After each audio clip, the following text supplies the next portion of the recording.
Hey everyone, I'm Stephanie, and I believe that all readers should read children's literature, especially adults. So that's what we do on the Kid Lit Love podcast. We celebrate all things children's literature, picture books, early readers, middle grade, and young adult novels too. Whether you're an adult reading to your inner child or connecting the young readers in your lives with fantastic books, you've come to the right place. Each week, we'll talk to a different children's literature author and discuss their books, their hopes and dreams for readers, their writing process, and much, much more. So, grab a notebook to build your TBR, and let's get to today's episode of Kid Lit Love.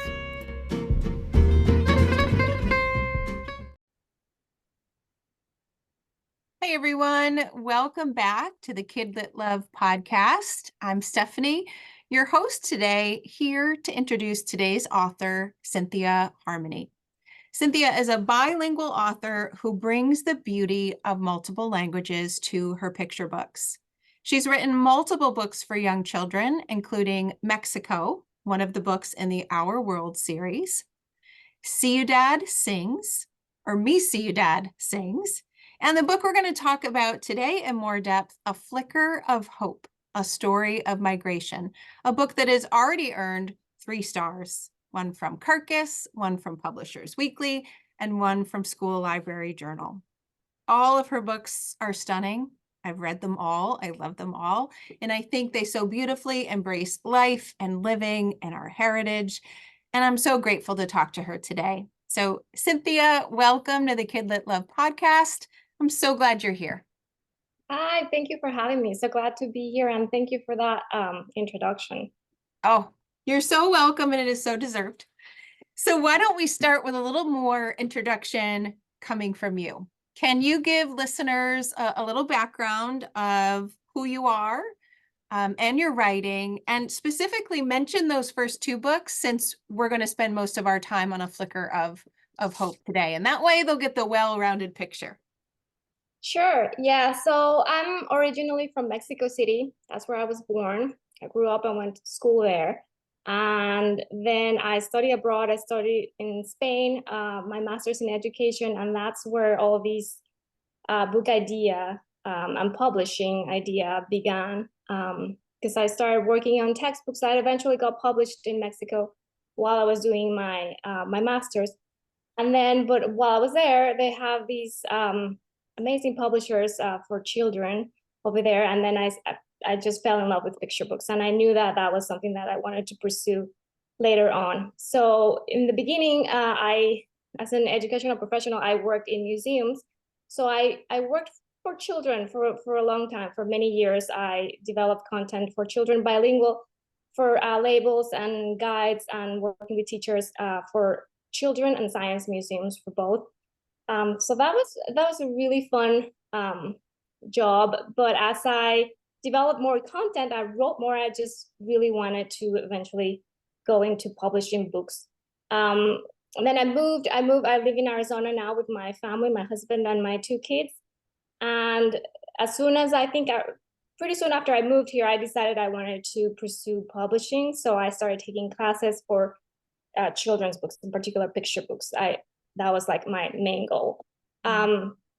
So I eventually found an agent, and Mi Ciudad Sings became my first published picture book, which is really exciting because it has also a Spanish edition that came out at the same time, and that was like a big goal of mine in the beginning. So that was really exciting. And then along came these Mexico, which is the board book for the Our World series that you were talking about.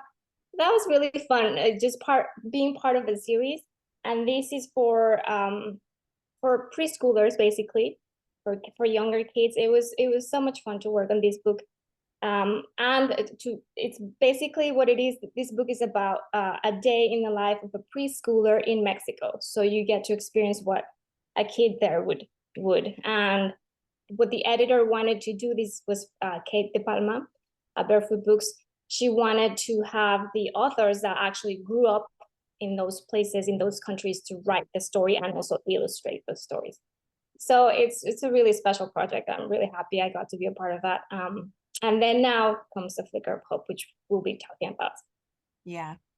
Yeah. And, I love hearing the backstory from authors so that I kind of get the idea of where the book may have come from. And, now hearing that you worked in a museum and you had this science background, I can see threads of that coming into a flicker of hope that we're going to talk about, about these multiple parallel, beautiful journeys of migration and leaving and coming home. Um, it's a beautiful picture book, both words and pictures. And so let's just dive right into that one because there is a lot I would love I would love to talk about. Before I kind of go into some things I was hoping to ask you, could you give an overview of the book in your words to listeners? Because this one isn't published quite yet. It's available for pre-order though, so we'll give them a sneak peek, and I just know they'll love it.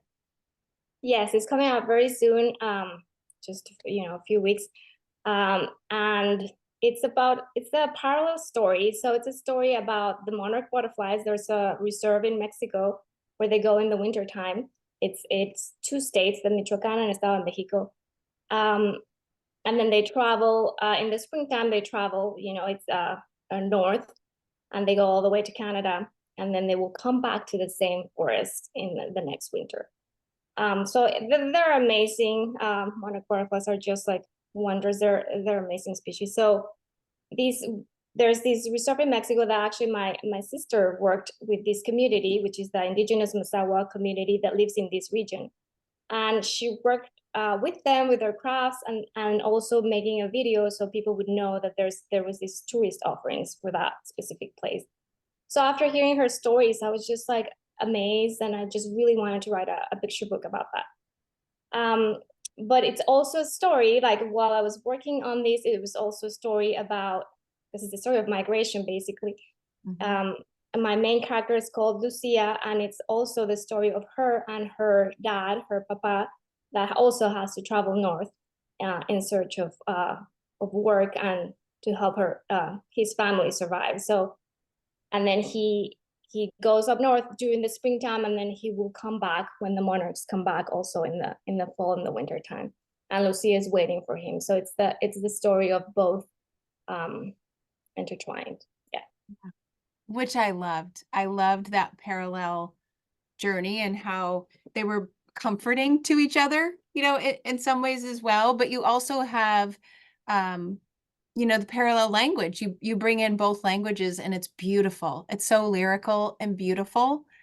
Is that something that, because I know that was in the previous books or the previous book as well, is that something that you strive to bring to all of the books that you bring to life?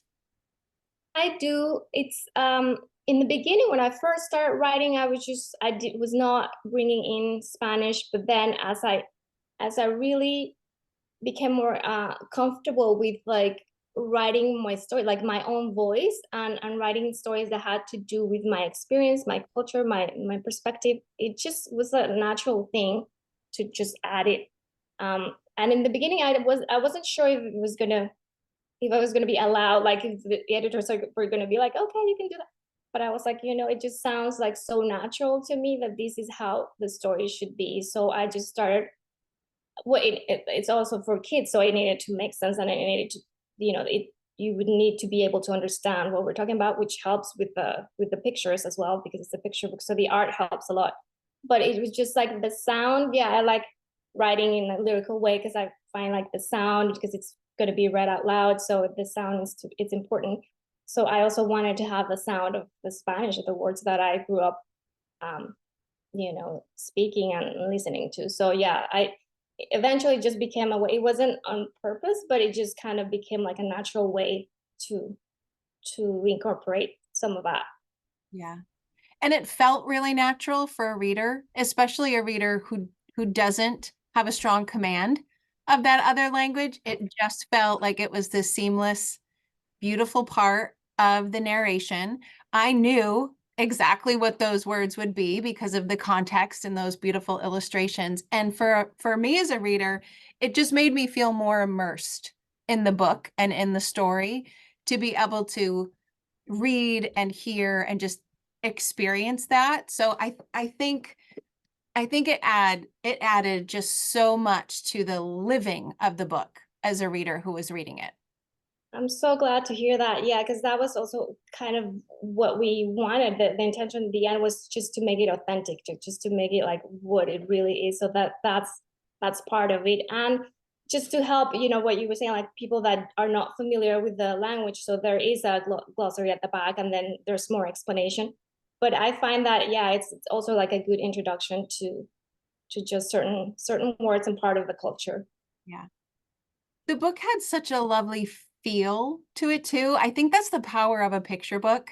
And just a few pages between the words and the beautiful images, I don't know, it's just a feeling that can kind of settle in from the book. And as I read it, as I turned the pages and I was thinking about those parallel storylines, there's a strong thread of nature. And I felt calm. I felt love, right? Even though it wasn't my story, there's so much emotion, I think, that jumps off of this page. And I'm curious as to how you did that, because I really did feel by the end of the book, I was like, oh, I feel like I just did a little, restorative yoga, or, sending love vibes out to my own family. It just had such a beautiful spirit to the book. Oh, so glad to hear that. Yeah, that's really the hard part, I think, of picture books, like crafting a picture book that actually gets to go deep like that and have that layer. And I have to say, I worked so long in this particular book, A Flicker of Hope. It was years in the making, and it came. I think maybe part of it. I will talk about two things: the text and then the art. So part of it, it started as a poem. Um, so then it got revised into these. So I think that's also why it has a really strong emotional core. Mhm. Um, and then I think the art is it's illustrated by Devon Holdsworth, and she is amazing. Like I have like no words for her. She brings a complete, like a different layer of emotion in her art. It's just stunning.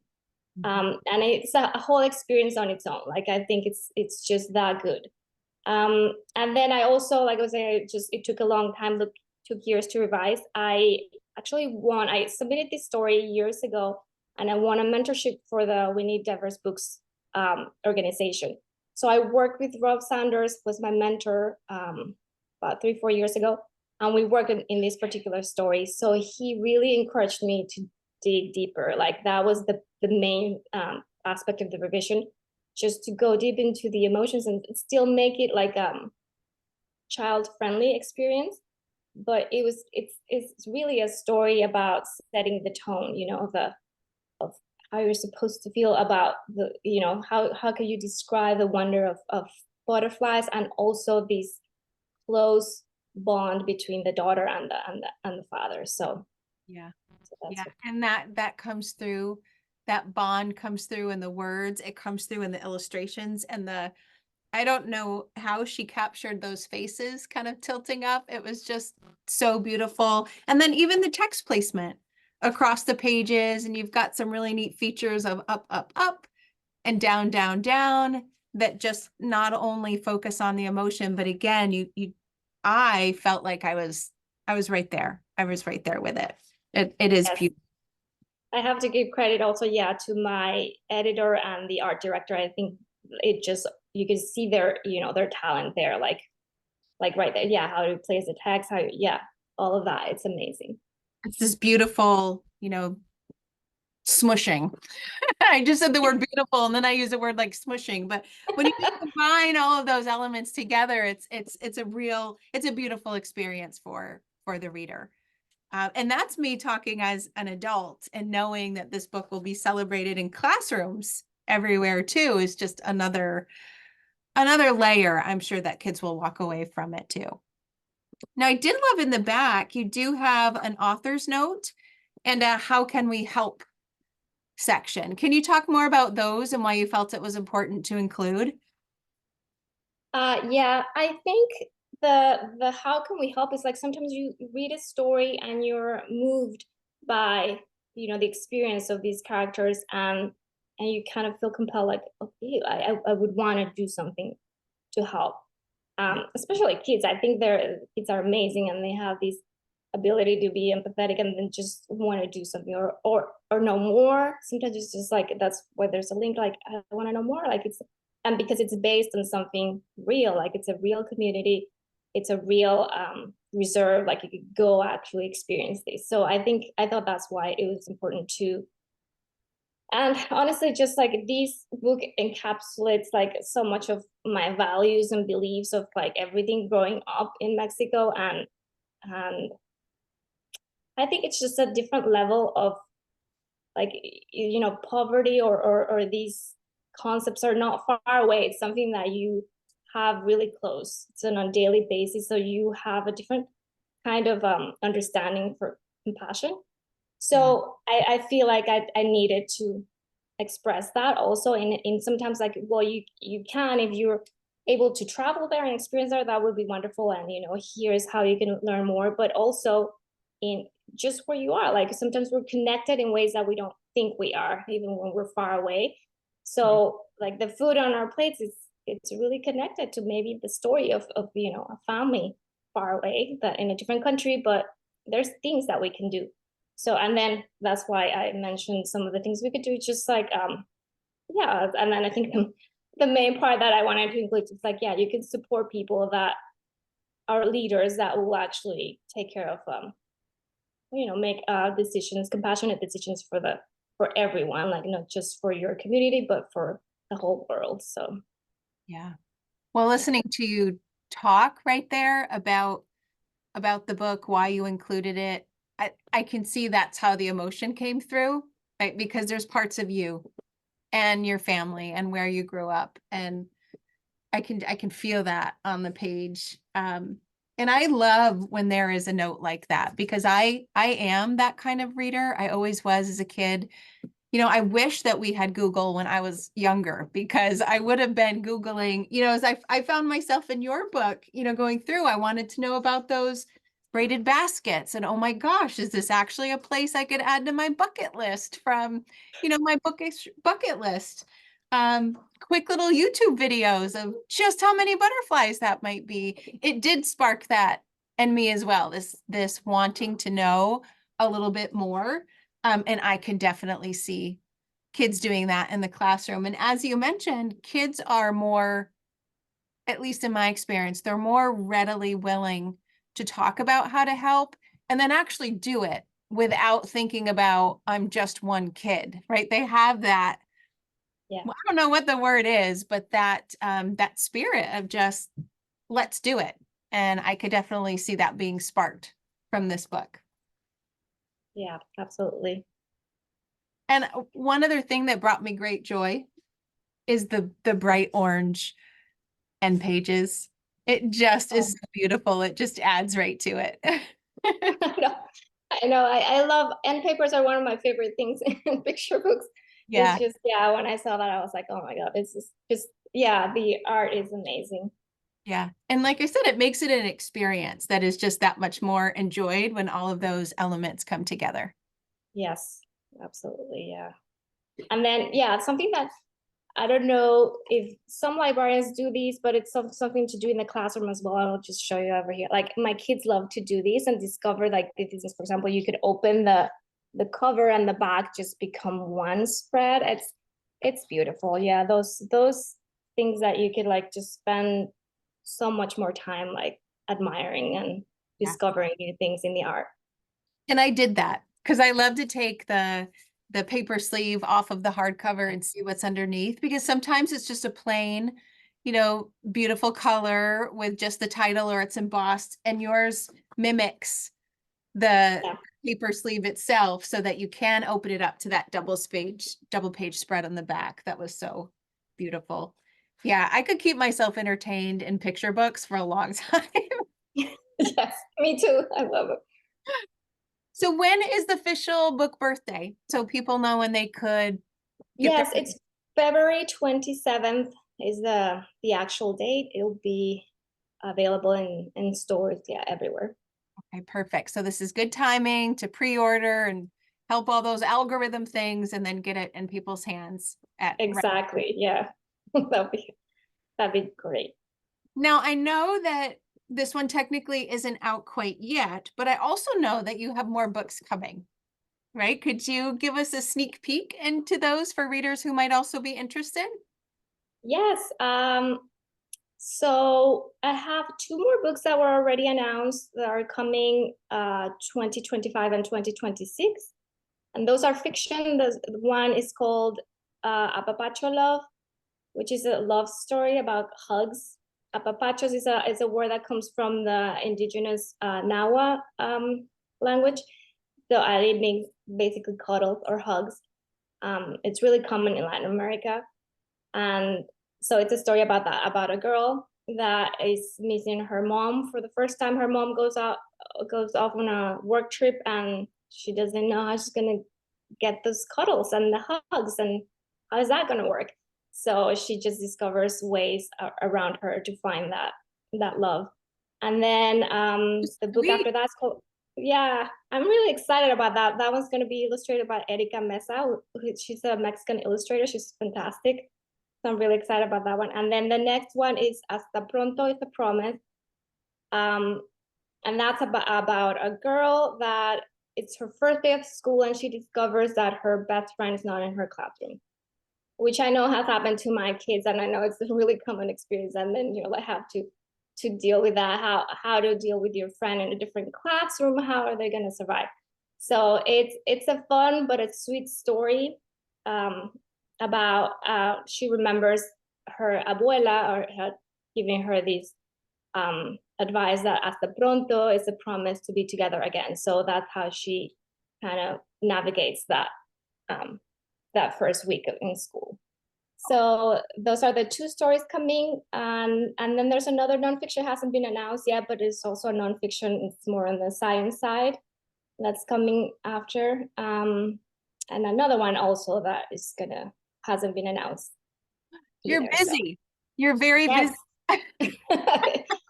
yes, Those titles sound beautiful. It sounds like they'll continue, the focus you have on family, on culture, and on things that are very real and relevant to children. I remember as a little kid scrambling to find my friends after that last day of school to look at our report cards and see what they are. Now kids just pop their teacher in social media and everybody knows instantly, but that's a real thing. That's a real feeling. So it sounds like these are books that are just perfect for that age group to explore. Will they both have elements of both languages in them as well? yes, yes. I think at this point, I think I can't read about it, Yeah, but yes, please I don't. just Keep going with it. Just, it's beautiful. It's beautiful. yeah, maybe a little less. Some books have a little bit more, some have a little bit less, but yeah, there's always going to be some Spanish in there. Oh, good. I love that. Again, even from someone that didn't know the language, it just made the book that much more beautiful and emotional, I think. Oh, I'm happy to hear that. So where can readers find you online so they can follow you and know when these books are coming through? Yes, my website is basically the easiest way to find me. It's cynthiaharmony.com. And then you can find the links to my social media there. I basically use Instagram and Threads more than anything else. So you can find those two things there. And yeah, all the dates, the links to buy things and events, everything's in there. Perfect. I'll make sure to put links to your website and social media handles in the show notes too, so that people can just click right on it and find your books quickly. Great, thank you. Thank you so much. As I mentioned, I was so excited. I felt like a little kid on Christmas that I got to talk to you because I loved your earlier picture book. And I know that adults, parents, teachers, caregivers, everyone is just going to love A Flicker of Hope. And I'm so grateful you came on the podcast to talk about it. So thank you. Well, thank you, Stephanie. It was my pleasure. Just I could just talk about Kid Lit for hours. So it's really fun to be talking to someone that also loves children's books. Yeah. Yes. Thank you so much for having me. Oh, happy to. And everyone, thank you so much for listening, and I'll see you inside our next episode.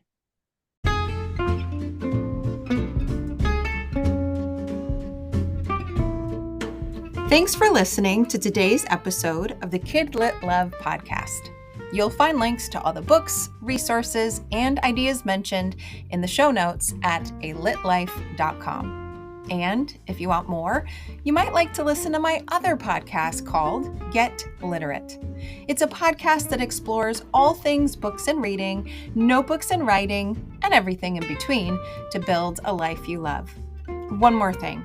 If you love what you listened to today, please take a moment to rate and review the podcast, or take a screenshot of the episode and text it to a bookish friend. This helps the podcast grow and builds our bookish community of kid lit love. Thanks for listening.